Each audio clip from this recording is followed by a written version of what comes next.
अस्सलाम वालेकुम स्टूडेंट्स। आज हमने अपना चैप्टर नंबर 4 का लास्ट टॉपिक है 4.7 आर्टिफिशियल ग्रेविटी, इसको स्टार्ट करना है। सबसे पहले तो देखिए, आपको पता होना चाहिए कि आर्टिफिशियल ग्रेविटी होती क्या चीज़ है। ग्रेविटी के बारे में तो हम सबको पता होता है ना कि जी ज़मीन में जो फोर्स है उसे फोर्स ऑफ ग्रेविटी कहते हैं और जिसकी वजह से अर्थ जो है या ज़मीन जो है हर ऑब्जेक्ट को अपनी तरफ अट्रैक्ट कर रही होती है, राइट। अब आर्टिफिशियल ग्रेविटी क्या है कि the gravity produced artificially to get rid of weightlessness, कि वेटलेसनेस की सिचुएशन जो होती है उससे निजात पाने के लिए हम जो ग्रेविटी प्रोड्यूस करवाते हैं that is known as artificial gravity.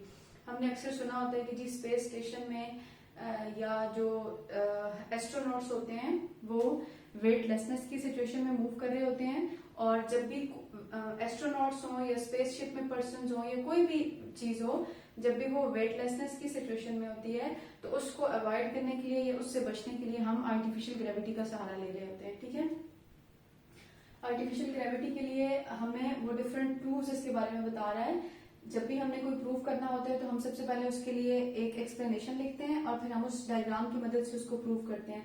तो लेट सपोज हम जो है वो एक स्पेस स्टेशन बना लेते हैं। इस तरह से ये हमारे पास एक स्पेस स्टेशन है। इस स्पेस स्टेशन का जो रेडियस है उसे हम कहते हैं दैट इज आर, और ये जिस वेलोसिटी से स्पेस स्टेशन मूव कर रहा है उस वेलोसिटी को हम रिप्रेजेंट कर देते हैं v से, ठीक है।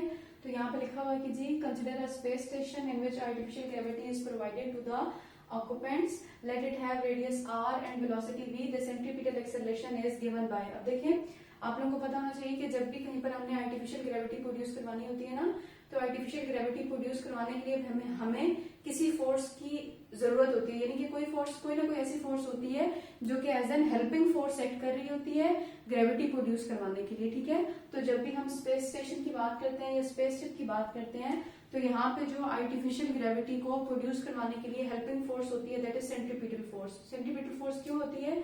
क्योंकि अगर आपने आर्टिफिशियल ग्रेविटी को प्रोड्यूस करवाना होता है तो आप स्पेस स्टेशन को अपने ही एक्सिस के गिर्द रोटेट करवाना शुरू कर देते हैं। जब वो अपने ही एक्सिस के गिर्द रोटेट करना शुरू कर देता है तो फिर उसके अंदर ग्रेविटी जो है वो प्रोड्यूस होती है। और आर्टिफिशियल इसके सामने लगा हुआ है ना, इसका मतलब है ये ओरिजिनल ग्रेविटी नहीं है। कोई भी ऐसी फोर्स है जो ग्रेविटी की तरह एक्ट कर रही होगी उसे हम कहते हैं दैट इज आर्टिफिशियल ग्रेविटी। और यहाँ पर ये जो स्पेस स्टेशन के केस में कोई भी फोर्स का लफ्ज मैंने इस्तेमाल किया ना जो ग्रेविटी की तरह एक्ट करेगी, ये कोई भी फोर्स जो है ये सेंट्रीपिटल फोर्स होती है। तो देखिए यहाँ पर लिखा हुआ है the centripetal acceleration is given by, acceleration centripetal का फॉर्मूला होता है v square by r in linear form, right. Then अगर आपने v की वैल्यू लेनी है तो मल्टीप्लाई करते हैं, ac मल्टीप्लाइड बाय r आ जाएगा। आप वेलोसिटी की वैल्यू लेना चाह रहे हैं तो दोनों तरफ में आपको अंडर रूट लेना पड़ेगा, इधर लेंगे तो कैंसिल हो जाएगा, इधर लेंगे तो ac r आ जाएगा। अब देखिए ac is equal to g है, क्यों? बिकॉज हम आर्टिफिशियल ग्रेविटी प्रोड्यूस करवा रहे हैं तो जो एक्सेलरेशन होगी उसके लिए वो भी ग्रेविटेशन एक्सेलरेशन के इक्वल होना चाहिए। तो इसलिए हमने एक्सेलरेशन को ग्रेविटेशन एक्सेलरेशन के इक्वल कहा। तो v is equal to under root of ji R, ये हमारे स्पेस स्टेशन की लीनियर वेलोसिटी आ जाती है, ठीक है। नेक्स्ट जो पैरामीटर उसने आपको बताया वो एंगुलर वेलोसिटी है। उसके लिए हमें क्या करना पड़ता है कि रिलेशनशिप बिटवीन लीनियर और angular velocity v is equal to r omega होता है। प्रीवियस जो इक्वेशन है जिसको मैंने स्टार का नाम दिया, इसमें आप r ओमेगा पुट कर ले is equal to under root of ji r आ जाएगा। अब बेसिकली आपका मकसद है कि आपने एंगुलर वेलोसिटी कैलकुलेट करनी है, मतलब यहाँ से आगे आप इसका दूसरा पैरामीटर कैलकुलेट कर रहे हैं दैट इज एंगुलर वेलोसिटी, ठीक है। और एंगुलर वेलोसिटी को कैलकुलेट करने के लिए हमने रिलेशनशिप बिटवीन लीनियर और एंगुलर वेलोसिटी यूज किया, तो हमारे पास r omega is equal to under root of ji r आ जाता है। अब इस इक्वेशन में से ओमेगा की वैल्यू लेनी है, इसके ऊपर अंडर रूट है तो आप दोनों तरफ स्क्वायर ले लेंगे, इधर भी आ जाएगा इधर भी आ जाएगा, ये वाला स्क्वायर अंडर रूट के साथ कैंसिल हो जाएगा तो पीछे बचेगा r square omega square is equal to G R. Omega square की वैल्यू लेंगे तो ये इधर मल्टीप्लाई हो रहा है, सिर्फ चल के डिवाइड कर देंगे। न्यूमिनेटर वाले r को और डिनोमिनेटर वाले r को आपस में कैंसिल करें तो आपके पास omega is equal to under root of g by r बच जाता है। अगेन यहाँ पर आप क्या करेंगे कि इसके ऊपर स्क्वायर आ रहा है तो आप इसको रिमूव कराने के लिए दोनों तरफ अंडर रूट ले लीजिए, तो ओमेगा की value under root of ji R आता है। ये हमारे पास उस स्पेस स्टेशन की एंगुलर वेलोसिटी हो गई है, ठीक है। और देन हमारे पास है टाइम पीरियड। तो टाइम पीरियड होता है time required to complete one rotation. मैंने आपसे कहा ना कि स्पेस स्टेशन के अंदर आर्टिफिशियल ग्रेविटी प्रोड्यूस कैसे की जाती है कि आपको स्पेस स्टेशन को अपने ही एक्सिस के गिर्द रोटेट करवाना पड़ता है, ठीक है। वो मल्टीपल रोटेशन लेगा तो टाइम पीरियड क्या होता है कि time required to complete one vibration, यानी कि एक रोटेशन को कंप्लीट करने का जो टाइम है that is time period. Time period का formula t is equal to 2 pi r by v लिखा हुआ है। यहाँ पे v is equal to r omega. यहाँ पे हम कैपिटल आर क्यों से रिप्रेजेंट क्यों कर रहे हैं, बिकॉज हमने स्टार्ट में कहा है कि ये जो रेडियस है स्पेस स्टेशन का that is represented by capital R. तो आप देखिए यहाँ पर वैल्यूज पुट कर देंगे, आर ओमेगा, आर इसके साथ कैंसिल 2 पाई बाय ओमेगा बन जाएगा। ओमेगा की वैल्यू हमने पहले सॉल्व की है, angular velocity of space station under root G by R है। ये वैल्यू यहाँ पर put under root G by R को यहाँ पर पुट करेंगे, डिनोमिनेटर में है ना, जब आप इसको ऊपर लेकर जाएंगे रिवर्स करेंगे तो ये आर बाय जी हो जाएगा। और लास्ट जो पैरामीटर आपको यहाँ पर गिवन है दैट इज फ्रीक्वेंसी, और हम सबको पता है कि टाइम पीरियड का इनवर्स जो है वो फ्रीक्वेंसी होता है।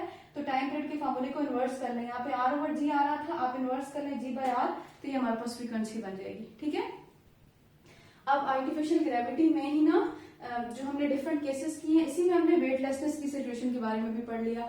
अगर आप अपनी नेशनल बुक फाउंडेशन की बुक देखेंगे तो वहां पे इससे पहले आपको एक वेटलेसनेस का टॉपिक गिवन है, उसमें ऐसा कुछ भी मतलब खास बात नहीं है, बस आपको डिफरेंट सिचुएशन बताई हुई है कि अगर वेटलेसनेस की सिचुएशन किसी भी चीज पर आती है, मतलब किसी भी ह्यूमन को वेटलेसनेस की सिचुएशन फेस करनी पड़ती है, तो उसकी वजह से उसके अंदर डिफरेंट डिजीज प्रोड्यूस हो जाती हैं, या जो जो प्रॉब्लम्स उसको फेस करने पड़ते हैं वेटलेसनेस की वजह से। और वेटलेसनेस मतलब वो आपकी बुक में मेंशन है, आप उसको वहां से रीड कर लीजिएगा।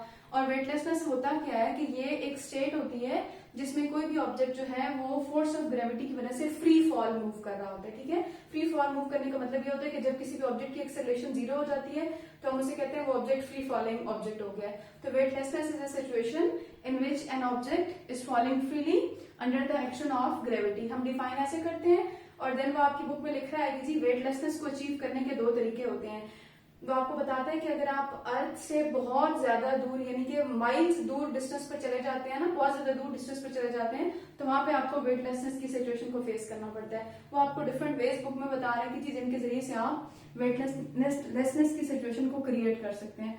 तो वो टॉपिक आप बुक से पढ़ लीजिएगा, उसमें अगर किसी का कोई क्वेश्चन वगैरह हो तो आप कमेंट सेक्शन में पूछ सकते हैं।